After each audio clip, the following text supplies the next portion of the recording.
कि हम लोग भगवान की पूजा करते हैं, हमारे को कोई ऐसा सिखाता बकाता आकर के कि हम उनकी बातों में आ जाते हैं और अपनी परंपराओं को, अपने भगवान को भूल जाते हैं, किसी और ही भगवान के चक्कर में पड़ जाते हैं।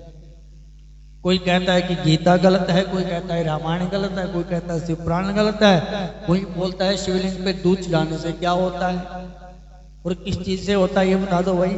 बोलो जय सिया राम। बोले दूध चढ़ाते हैं, दूध तो नाली में चला जाता है।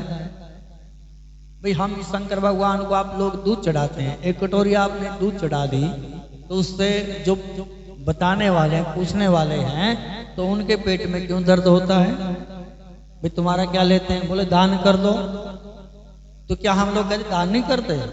जो एक कटोरी भगवान को दूध चढ़ाता है, शंकर भगवान को, क्या उसको ये नहीं पता कि हमें दान भी करना चाहिए? तो ये उटपटांग की बातें होती हैं, किसी के चक्कर में नहीं पड़ना चाहिए। तो जो अपनी परंपराएं आदिकाल से चली आ रही हैं, हम जिन देवी देवताओं की पूजा करते हैं, जो हमारा धर्म शास्त्र बोलता है। अब आप लोग पूजा करते हैं, किसने बताया? शास्त्र बताएगा ना कि पूजा करनी चाहिए। शास्त्र ही बताएगा कि माता पिता की सेवा करो। शास्त्र ही बताएगा कि आपका आचरण बढ़िया होना चाहिए। तो क्योंकि शास्त्र ही हमारे लिए प्रमाण है। तस्मात् शास्त्रम ते प्रमाणम कार्य कार्य व्यवस्थित। आपने क्या काम करना है और क्या नहीं करना है ये शास्त्र बताएगा। इसलिए शास्त्र की ही बात माननी चाहिए, किसी की बात नहीं माननी चाहिए। अपने पिता भी कुछ बोले, अपने गुरु भी कुछ बोले, बात नहीं माननी चाहिए, शास्त्र की बात माननी। भीष्म पितामह हस्तिनापुर में रहते थे। तो एक बार उन्होंने विचार किया कि चलो गंगा के किनारे पर जाकर के अपने पितरों के लिए पिंडदान करते हैं।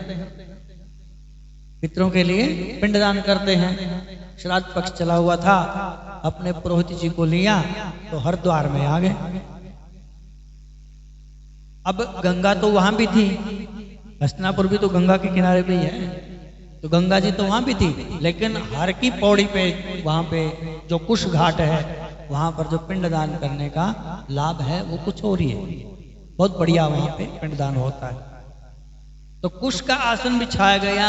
जब पंडित जी थे उन्होंने बड़ी विधि के साथ जब मंत्र बोले, पिंडदान किया, तो उनके पिताजी, भीष्म पितामह के पिताजी महाराज शंतनु, आसन में से उनके दोनों हाथ प्रकट हुए पिंड लेने के लिए।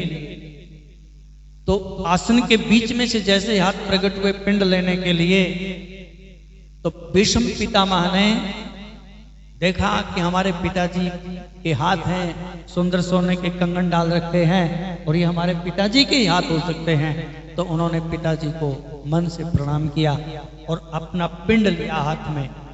तो उन्होंने वो पिंड अपने पिताजी के हाथ में नहीं दिया, वो कुशा के ऊपर पिंडदान किया उन्होंने, क्योंकि शास्त्र बोलता है कि पिंडदान कुशा के ऊपर करना चाहिए। अपने पिताजी के हाथ में नहीं दिया।